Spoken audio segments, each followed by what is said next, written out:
ngalan ng Ama at ng Anak at ng Espiritu Santo. Maghari nawa ang kapayapaan sa lugar na ito. Sumainyo ang Panginoon. At sumayin. Pakiyo ko ang ating mga ulo at ilang sandali na katahimikan at ng pasinaya ng pasensya ng ating Panginoon Kristo, ang Banal na Espiritu, ang Diyos sa mga kapayapaan. Ang bisa, ang laman ng banal na pagbabagtas nito ay nasa ating mga puso na maaari natin ialay sa oras nito bilang pasasalamat sa Diyos Ama.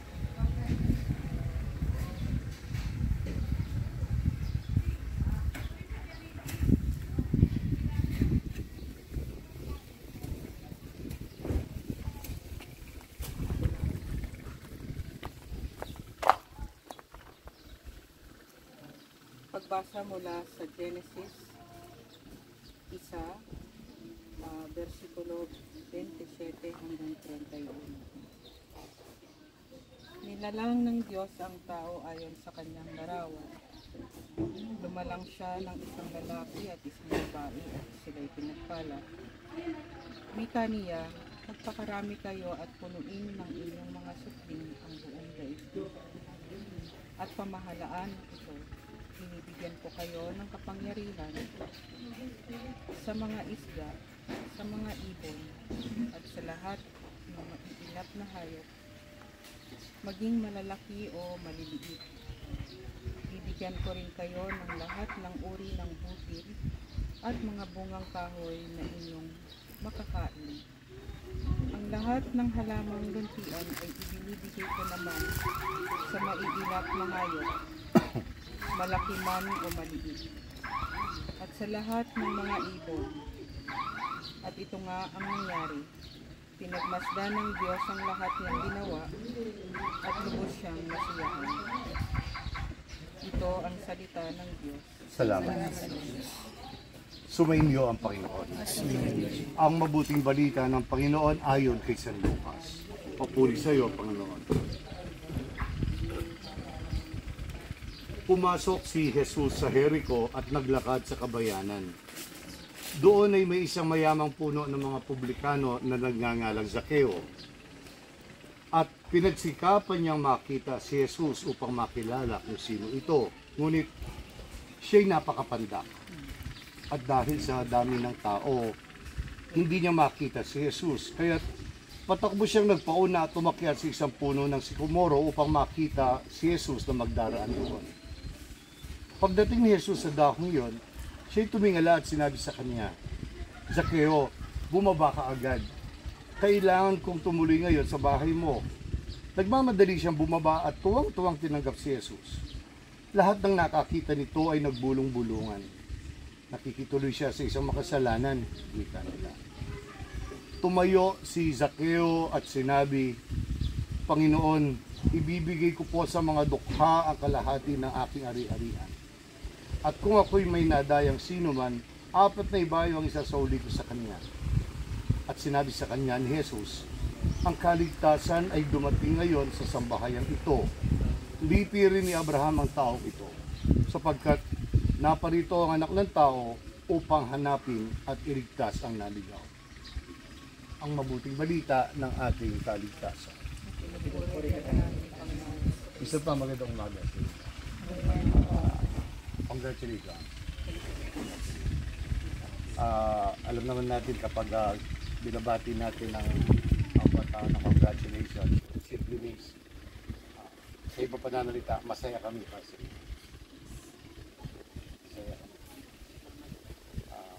Masaya kami para sa inyo, hindi lamang dahil yumaman kayo. Yeah.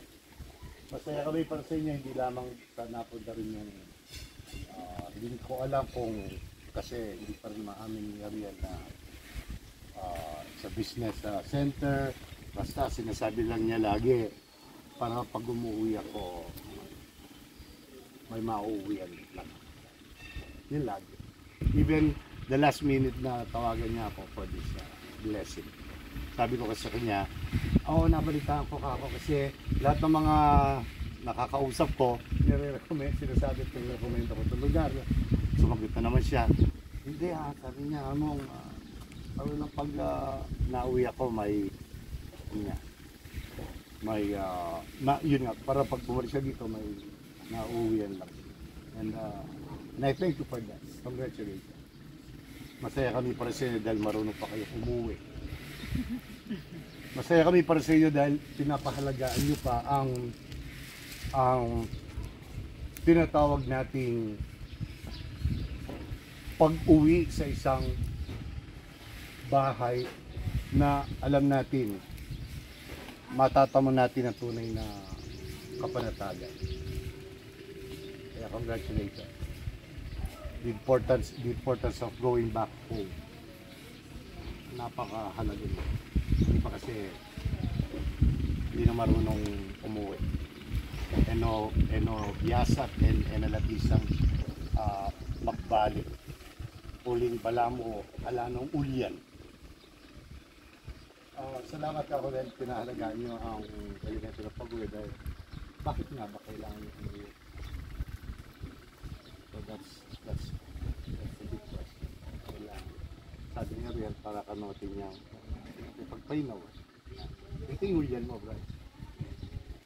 Ito yung ulyan. Yan. Ang kapainawan. So kailangan tamo ito. Iliwa mo ito. Natamo, there's no place like home. Pag nasa bahay ka, kahit na may mga pagkukulang ka, may mga kinagin sa iyong pagkatao, alam mo, tatanggapin ka pa rin ang iyong mga bansang buhay. Lalo-lalo na asawa ng mga yun ang pinapakalaga. Salamat nga ako, biyasa mo. At makakalaga din pa yung pamanuli. Uling, o rin inurik yung dirayo. Aliwa. Kaya kayo. Kaya pala. Hindi yun. Salamat. And we give congratulations. Panahon. Hindi talaga papalit. Hindi ko alam kung naging nakasanayan na natin o tradisyon, di ba? Bago natin buksan o bago natin pirhan ng isang tahanan o isang business center, pinababas-bas natin. Pero hanggang ngayon, mula nung hanggang ngayon, ang dahilan nila upang maipagtabuhin daw ang mga masamang espiritu, masamang elemento. Ginawa kaming mga Ghostbuster. Pag lumapit sa opisina, humingi ng pagbabasbas ng tahanan, sigurado yun po ang dahilan nila. Kasi may multo. Punta mo sa bahay, binatang ko yung dalawang apo niya, babae, tinanong ko yung panganay, ako, totoo bang may multo dito ka? Kasagot-sagot ng apo niya, pag wala po yung lola namin, wala akong multo. Siguro, ito, mahilig magmura. Ginagawa. Diba? Siguro masama ang ugali ng lola. Kaya pag wala daw yung lola, wala ang multo. Kung tutuusin, mayroong kabihas na sa sinasabi ng mga nakatatawa. Pagtatabuhin ng video. Bakit binigyan niyo ng oras to? Isa lang. Sabi ko nga, opening hindi pa talaga hindi pa ganap. Pero isa lang sinasabi niya, Panginoon, ikaw naman talaga kailangan namin. Ikaw ang kailangan namin. Ikaw ang inuuwian namin.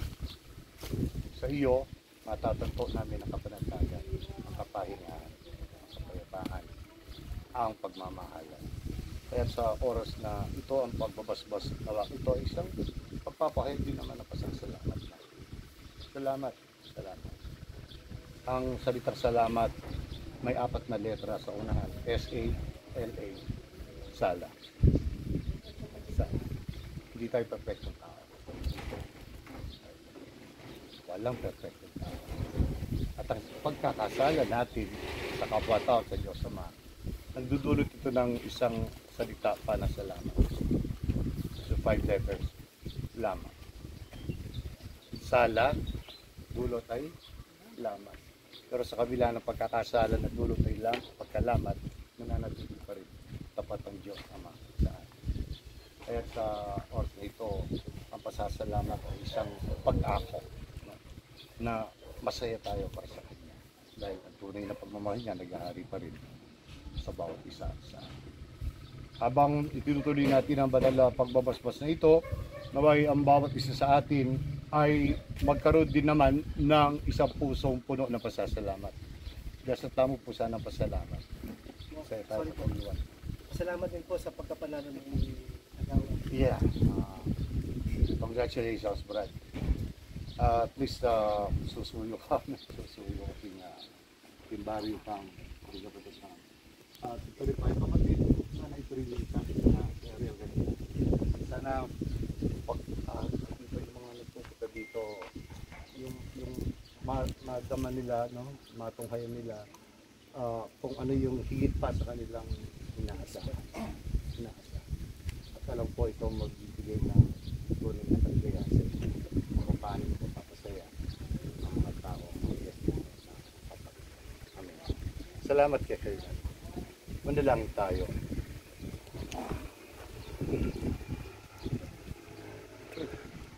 Halika, Panginoong Jesucristo, sa piling ng mga nagpapasinaya sa lugar na ito at humihiling ng pagbabasbas sa iyo upang sa paglagi rito kanilang madama ang iyong pagkukhop, upang sa paglabas dito kanilang makamit ang iyong pagtataguyod, at upang sa pagbalik dito kanilang mapaunlakan ang iyong pagpasok, hanggang tanan ay sumapit sa iyong inihintang tahanan, sa maligayang pagbisan sa iyong Ama sa kalangitan. Hari naming nabubuhay kasama ng Espiritu Santo, magpasawalang hanggan. Amen. Tayong lahat, Ama namin, sumasalata. Sarad muna. Tapos sa amin, sundin na loob mo sa lupa. Tara po, tubig. Bigyan mo kami ngayon ng aming pangalaman at patawarin mo kami sa amin. Para po papatawag namin sa amin. At huwag mo kami kalikod sa sakso at bigyan mo. Pagino Maria, napupuno ka ng grasya, ang Panginoon ko ay sumasiyo. Huwag ka pinagpahat sa mga lahat. Sa Maria, mayroon sa Panginoon mga tayo. Sila na lang, Kapara nung unang-unang ngayon at magpakailanman, magpakatawan ng hanggan. Amen. Ano namin sumasalamat ka. Sambahin ang alam mo. Ako sa amin ang kapatid mo, sulitin mo sa lupa. Yan ang meron ng katawarin ka pa.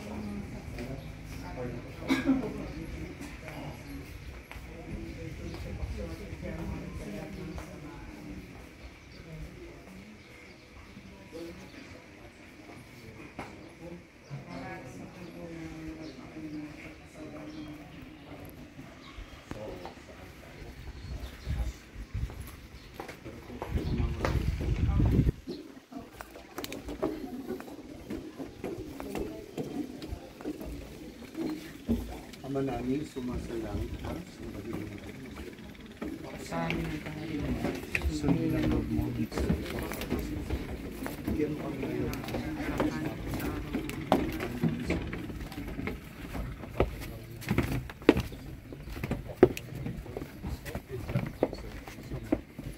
Panginoong Maria, napupuno ka ng grasya. Ang Panginoong Diyos ay sumasayo. Bukod kang pinagpala sa babae lahat. Lagi ng Mariana sa ng grasya po ng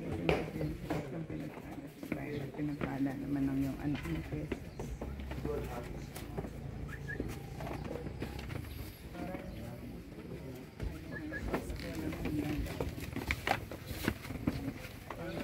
Ama namin, sumasalangit ka. Sambahin ang Panginoon.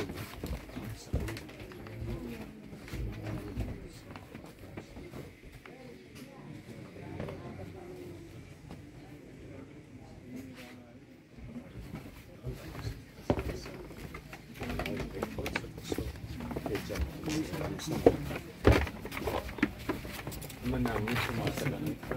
Sambahin ang Panginoon.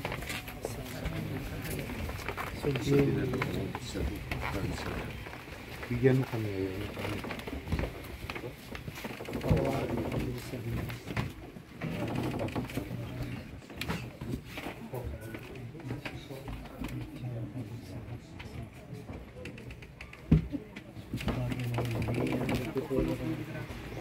Ang Panginoong Diyos Ay sumasayo. Huwag ka pinagpala sa babae. Lahat pinagpala naman ng anak ni Jesus. Santa Maria, ina ng Diyos, ipanalangin mo kami. Ayun po.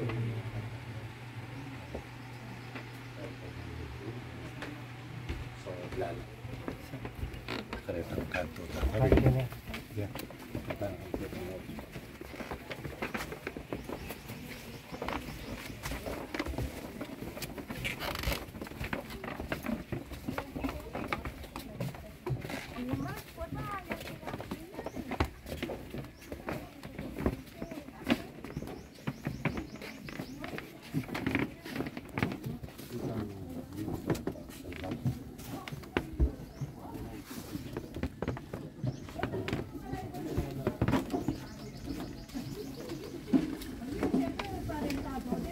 Ba't ikaw anong kaya?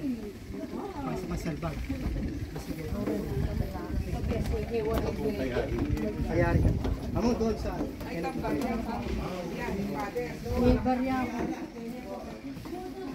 Ang baka tag-1,000 yun no?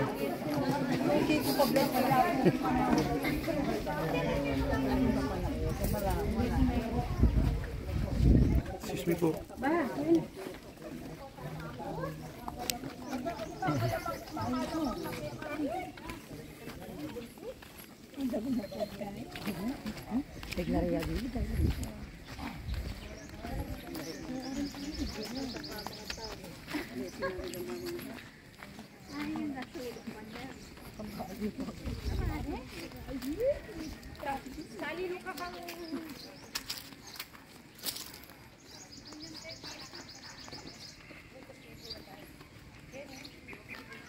Kami lang mo magkain.